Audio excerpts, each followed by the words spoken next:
자, 오늘 페이지 74쪽에 기후가 변화한답니다.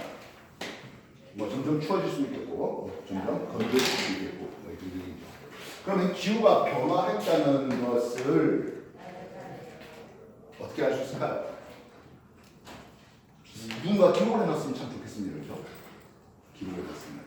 사람이 기록을 한 게 지구 역사에서 홀랑 한 10,000년밖에 안 돼요. 그래서 지구 전체 시대에 대해서 10,000년 전까지를 땅의 역사가 기록되어 있다 해서 그걸 지질시대라는 것입니다. 그리고 10,000년부터 지금까지를 역사시대라는 말을 쓴다고 해요. 근데 요즘 교과가 그냥 역사시대 이것도 그냥 다 지질시대 이렇게 표현하기도 합니다. 어쨌든 뭐 누군가 기록이 있었으면 좋겠습니다만 그러지 못하기 때문에 고기후, 옛날 기후에 대한 증거들이 있을 것이에요. 땅에 기록되어 있는. 그래서 제일 중요한 건 아무래도 빙하, 흔히 아이스코어입니다. 빙하라는 거는요, 물이 오는 걸까요? 바닷물. 물이 쌓인 거 아닐까요? 물이 쌓이고 눈이 쌓여. 눈이 쌓이기 때문에 빙하 속의 공기를 분석해 볼 수 있습니다. 빙하 속의 공기라고 해서 그 경우에 과거의 공기예요. 눈이 쌓이고 그 눈들 사이에 있는 옛날의 공기예요. 이래서 그럼 빙하 속 공기에 CO2 이산화탄소가 많대. 공기가스가 많다는 얘기죠. 아마도 옛날 기후는 더 따뜻했다라고 얘기할 수 있겠습니다. 기온과 유산 공기를 보겠죠. 그렇다면 황화수소라든지 이산화황이 많대. 이건 무슨 뜻일까요? 냄새가 얘네들은 화산가스예요. 화산이. 그래서 경력에 화산이 터졌어요. 아, 화산 터졌으니까 주변에 뜨끈뜨끈했을까요? 아니죠. 그 화산재가 하늘을 뒤덮고 태양빛이 차단되다 보니까, 그지? 오히려 이때는 많다는 것은 기온은 내려갈 거다라는 생각을 해볼 수 있습니다. 이해됐습니까? 빙하라는 게 눈이 쌓인 거였잖아요. 그죠? 빙하, 눈이 쌓였습니다. 어차피 빙하기 아니면 간빙기 둘 중 하나만, 즉 추웠을 때 아니면 따뜻했을 때 둘 중 하나만 기억해 놓으면 나머지 거와 반대면 되죠. 빙하기를 생각해봤습니다. 춥대요. 물이라는 게 산소 16자리가 기본입니다. 근데 산소 동위원수 중에 18자리가 있어요. 좀 더 무겁죠. 빙하기 추워요. 그나마 증발이 잘 되는 건 16자리일까요? 18자리일까요? 그나마 증발이 잘 되는 건 16자리입니다. 18자리는 증발이 잘 안 될 뿐더러 혹 증발된다 하더라도 금방금방 비로 내려서 극지방까지 가지는 못하겠네요. 반면 그나마 산소 16자리 이놈은 극지방에 가서 눈으로 쌓인다고요. 눈이 쌓였다? 빙하를 얘기하는 겁니다. 그래서 이 빙하 속에 산소 16에 대한 산소 18, 흔히 말하는 동위원소 비율을 하겠습니다. 산소 16에 대한 산소 18 동위원소 비율, 산소 18은 별로 눈으로 쌓이질 않았어요. 감소할 것 같아 되겠습니다. 이해됐어요? 아이스코어 속 산소의 동위원소 비를 따져봤는데 예전보다 좀 낮아지는 역사라는 것은 추웠을 때 빙하기라는 생각을 해줄 수 있습니다. 감기는 그와 반대가 되겠죠. 주의하셔야 되겠나요? 그렇다면 이런 빙하기 추운 데서 살았던 해양 생물의 화석에서 산소 16에 대한 산소 18의 동위원소 비율은 어떨까요? 이것도 낮을까요? 아니요. 이건 반대겠죠. 상대적으로 산소 18이 많은 물에 살았잖아요. 올라갈 수가 있을 거다 생각될 수 있습니다. 어차피 이 두 개가 서로 반대가 되겠고 간빙돼야 되면 또 반대가 될 것 같네요. 이해됐습니까? 기타 고기후 연구에 뭐 꽃가루 연구라든지 나무 나이테의 연구라든지 뭐 사고의 생감성이라든지 등등등 다양한 방법으로 고기후, 옛날 기후에 대한 정보를 얻어낼 수 있거든 하겠습니다. 정리해 주십시오.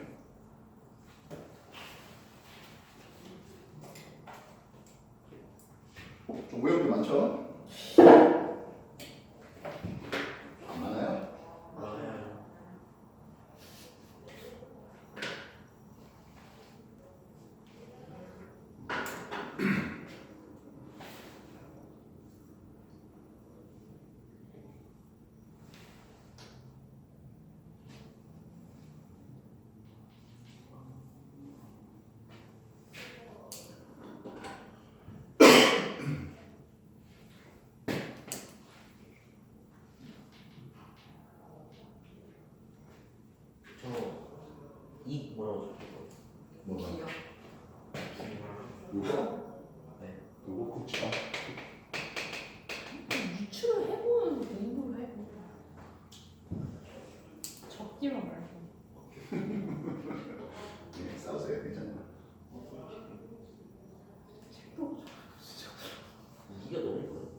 자, 그렇다면은 이런 것들을 바탕으로 옛날의 고기후는 어땠을까 하네요.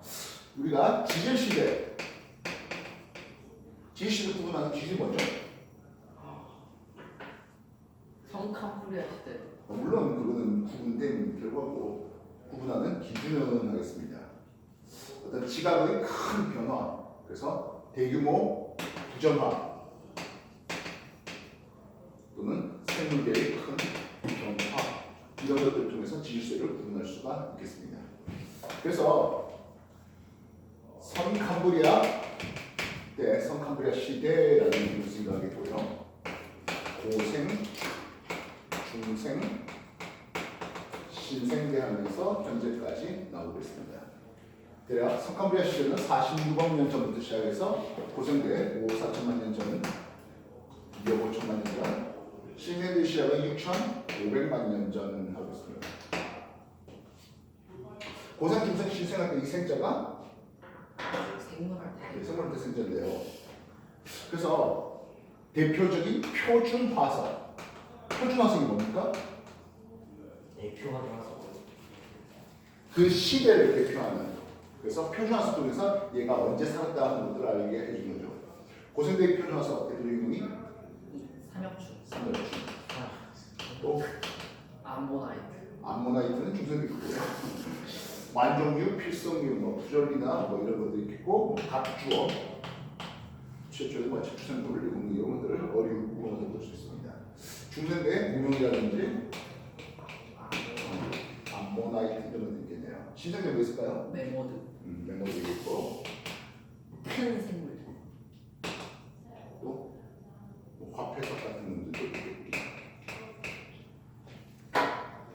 자, 어쨌든 이런 지질 시대를 볼 때 성캄브리아 때는 너무 옛날이에요.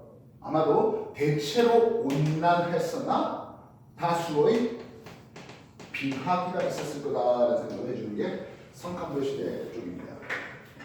고생대는 역시 대체로 온난했다. 그러나 고생대 말에 큰 빙하기를 가져왔을 거라고 보고 있습니다. 고생대 말에 큰 빙하기가 만드시는 뭐 이유 중에 판기가 형성 이런 것들도 있겠습니다. 참고로 판기가 형성됐다, 초대륙이 형성됐다는 뜻은 두 대륙이 서로 부딪히는 과정에서 얕은 바다가 사라집니다. 생물들이 얕은 바다에 많이 살까요? 깊은 바다에 많이 살까요? 당연히 얕은 바다에 많이 살죠. 그래서 얕은 바다, 한자가 어떻게 쓸까? 심해니까 얕다 하는 게 얕을 천자 쓰고 있어요. 천에. 예. 천해 환경이 줄어들어요. 우리가 깊은 바다를 심해 쉬면라고 하잖아요. 그래서 천해 환경이 줄어들게 되면서 생물종이 대멸종, 특히 고생대 말의 대멸종이 제일 큰 대멸종을 가져오겠습니다. 이해했어? 중생대, 여기는 빙하기가 없어요. 없습니다. 생물종이 멸종할 때는 따뜻한 생물종이 잘 멸종할까요? 아니면 빙하기 와야 잘 멸종할까요? 빙하기 와 빙하기. 여기는 빙하기가 없답니다. 중생대 말을 끝장낸 건 뭐였지? 운석 충돌. 예, 삼성 충돌로 소개되겠습니다.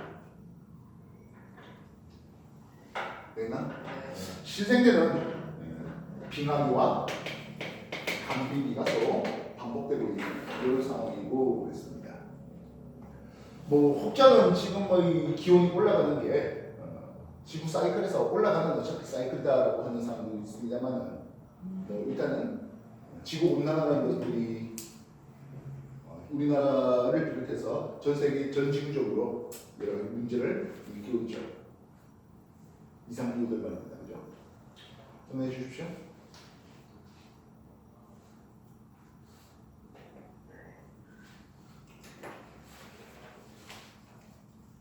오른쪽 75페이지에 내용 정리하세요.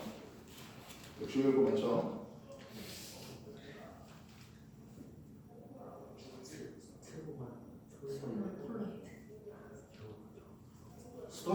스토마톨라이트는 그 사이아노박테리아들이 이제 이렇게 켜켜이 쌓여서 만든 놈들이 있는데요. 그리스어로 자라는 돌이에요.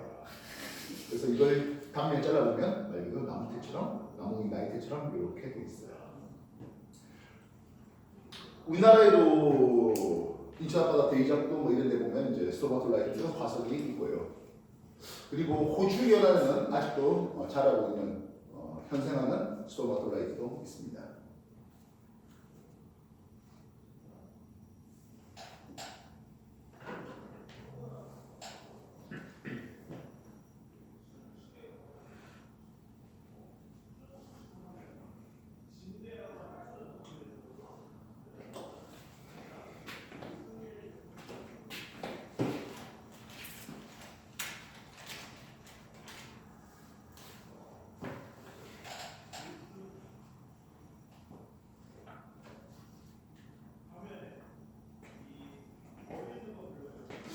어쨌든 기후가 변화해요.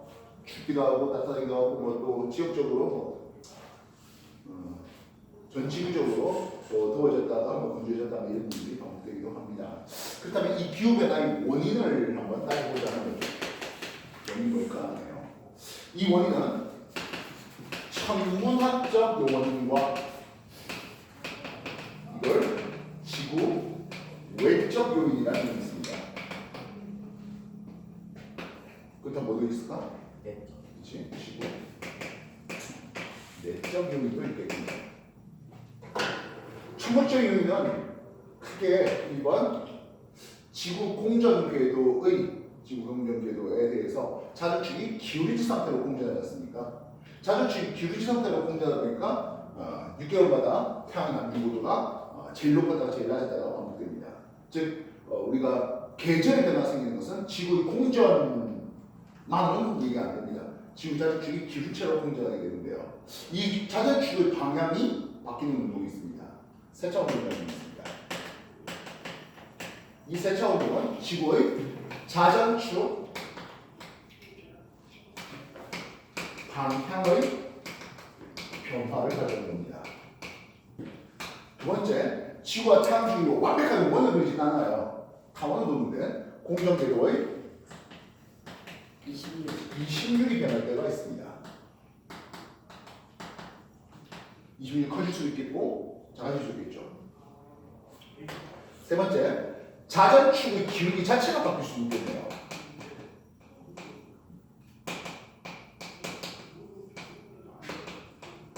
그 외에 태양 활동이 변화되겠죠. 즉 태양이 좀 더 많은 에너지를 순간적으로 내뿜을 수도 있겠고 또 그 반대 케이스도 될 수 있겠네요. 적이 많을 때. 그래서 외적 요인이고 지구의 그런 내적 요인은 어떻습니까 하네요. 몇 경우에는 대기 성분의 변화가 있을 수 있겠죠. 즉 온실가스 함량이 갑자기 뭐 많아진다든지 이런 것들 말입니다. 수행의 부분도 있겠군요. 우리가 따뜻한 물이 왔는데 큰 대륙이 있었어. 그럼 어떻게 돼? 따뜻한 물이 물 아래 퍼져나가겠지. 그러다가 대륙이 이렇게 찢어진대. 그럼 어떻게 돼? 따뜻한 물이 내로 투과될 거 아니에요. 그럼 고위도로 열의 수송이 원활하지 못해질 수도 있겠군요. 이해됐습니까? 그래서 뭐 수륙의 분포가 변화될 수도 있고 또 뭐 화산가스를 통해서 대규모 화산이 일어나서 화산재가 하늘 부딪히면 햇빛의 투과를 막아줄 수도 있겠습니다. 이해됐어요? 뭐 기타 다른 지구 내적 요인도 있네요. 그렇다면 시험은 외적 요인이 많이 나올까요? 내적 요인이 많이 나올까요? 외적인 원인. 네, 이게 훨씬 많이 나와요. 정리해 주십시오. 이 기출.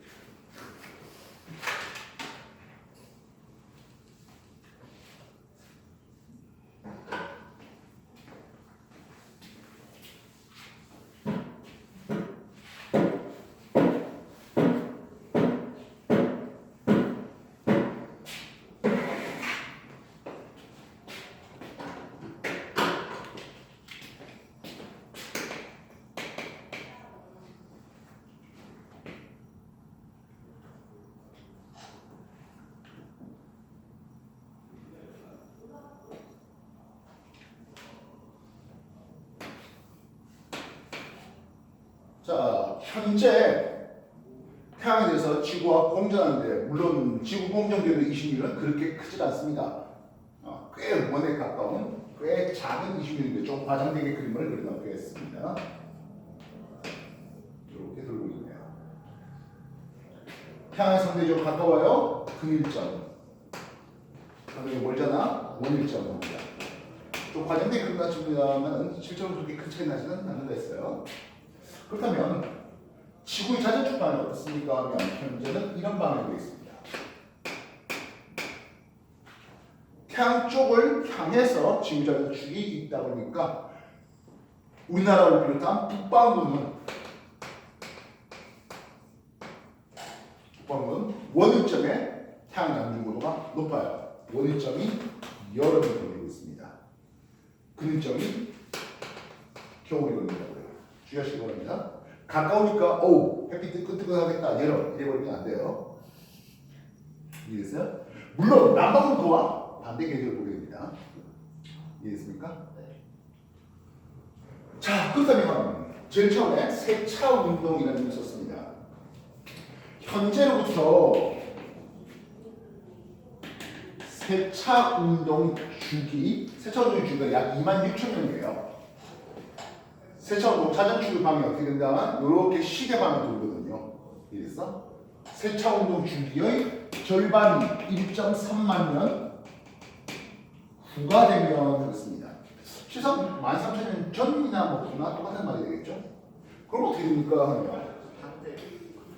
태양에 대해서 근일점에선 이런 그림이 원일점에선 이렇게 됩니다. 관심 있는 북반구는 어떻게 됩니까? 근일점에서 열이 걸려버리죠. 원일점에서 겨울이 걸려버립니다. 여름이 다가왔죠. 겨울이 멀어져요. 그래서 북반구는 연교차가 증가되네요. 세차운동 주기 2분의 1주기 후가 되면 북반구의 연교차는 증가합니다. 이해됐습니까? 남반구도 증가할까요? 그쵸? 아니죠.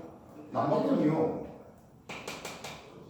근일점에서 여름이 걸려 있었는데 원일점에서 남반구가 여름이 걸려버리게 됩니다. 옛날에는 여름이 가까웠는데 여름이 멀어져요. 여름이 좀 덜 더워져요. 겨울은 그 반대로 덜 추워져요. 반대로 남반구는 영유차가 오히려 감소합니다. 이해했어? 그럼 남반구가 메인이야? 북반구가 메인이야? 북방. 당연히 북반구가 메인이죠. 이해됐나? 좀 해라.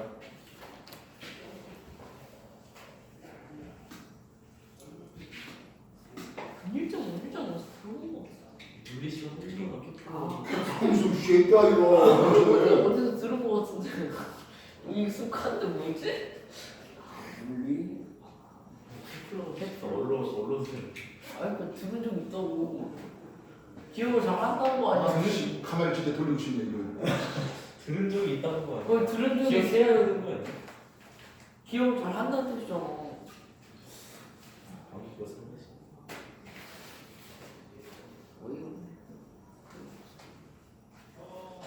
두 번째, 공정궤도 26일이 변화되겠다 했습니다. 현재로부터 공정궤도 26일 했는데 장반경 A, 장반경 B 이렇게 되고 있잖아요, 그죠? 26일 어떻게 쓰더라? 루트 A 제곱에 A 제곱 마이너스 뭐 B 제곱 이렇게 쓰는데요. 그 식으로 굳이 구할 필요는 없어요. 어쨌든 26일이 현재보다 증가하는 것과 감소하는 것 어차피 뭐 둘 중 하나 하면 공부하면 되는 거잖아. 그래서 26일이 만약에 감소하면 어떤 일이 벌어집니까요? 26일이 현재보다 감소한다는 것은 좀 더 원에 가깝게 돌아야 되죠. 좀 더 원에 가깝게 돌게 그림을 그려볼까 싶네요. 그러면 북반구 여름은 좀 더 가까워집니다. 북반구 겨울은 좀 더 멀어집니다. 이해했어? 그러면 26일 감소하게 되면 북반구는 연교차가 증가하겠네요. 남반구도 증가할까요? 아니요. 반대죠. 남반구는 여기서 여름이 있는데 조금 멀어지는 거잖아. 겨울이 좀 다가오시면. 즉, 이 두 가지에 대해서는 남반구와 북반구가 연교차의 증감이 서로 반대가 됩니다. 이해됐어요? 네. 참고로 현재 상태에서 남반구 쪽은요 바다가 훨씬 많습니다. 북반구에 비해서. 그 말은 비열이 큰 물이 많다 보니까 연교차의 증감의 크기는 남반구는 좀 작다 해야 되겠습니다.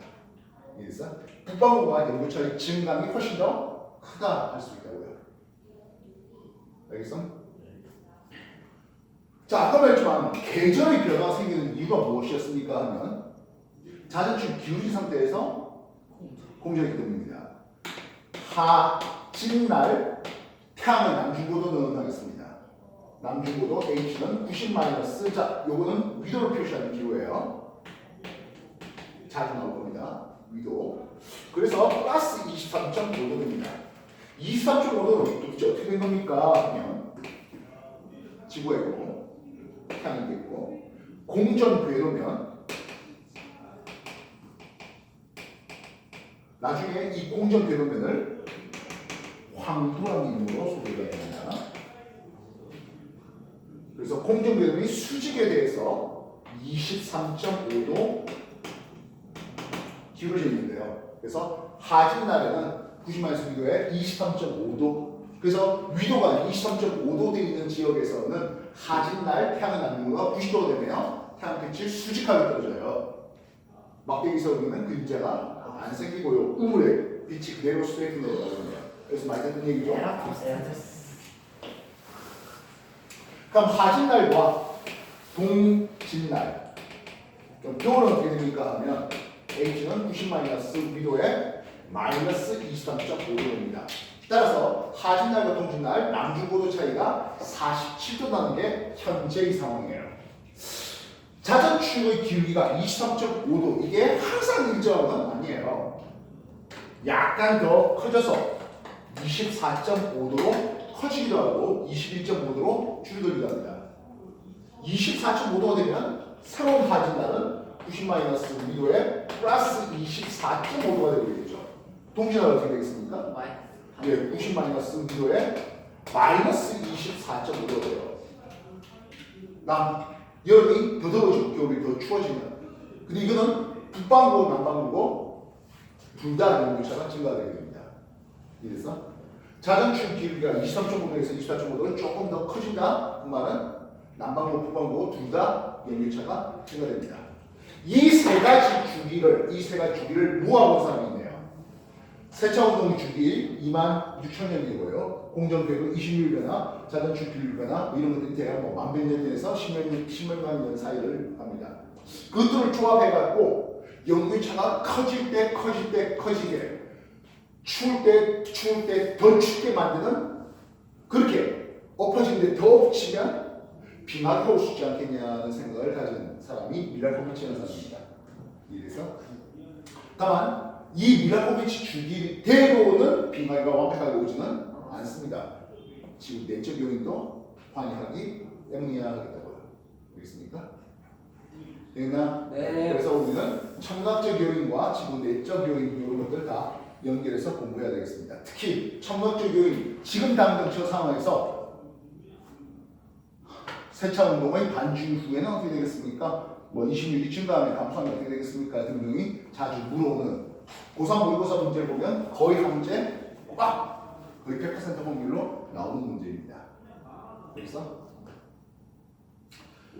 정리하시는데 지금 내적 요인 어쩌고저쩌고 하다 보면 엘니뇨 라니냐 문제가 있어요. 앞에 순도학생들이 문제 풀어보니까 한 문제 정도 나온다는데 그거는 빼도 괜찮습니다. 왜냐하면 다음 주 때 엘니뇨 라니냐가 잔뜩 문제가 나오게 되겠다고요. 그래서 굳이 엘니뇨 라니냐는 굳이 안 해도 상관없겠다고. 근데 한 문제밖에 없대. 걔네들이 막. 알겠어? 네. 내용 정리 다시 하시고 내용 정리 다 됐으면 문제 풀이 시작.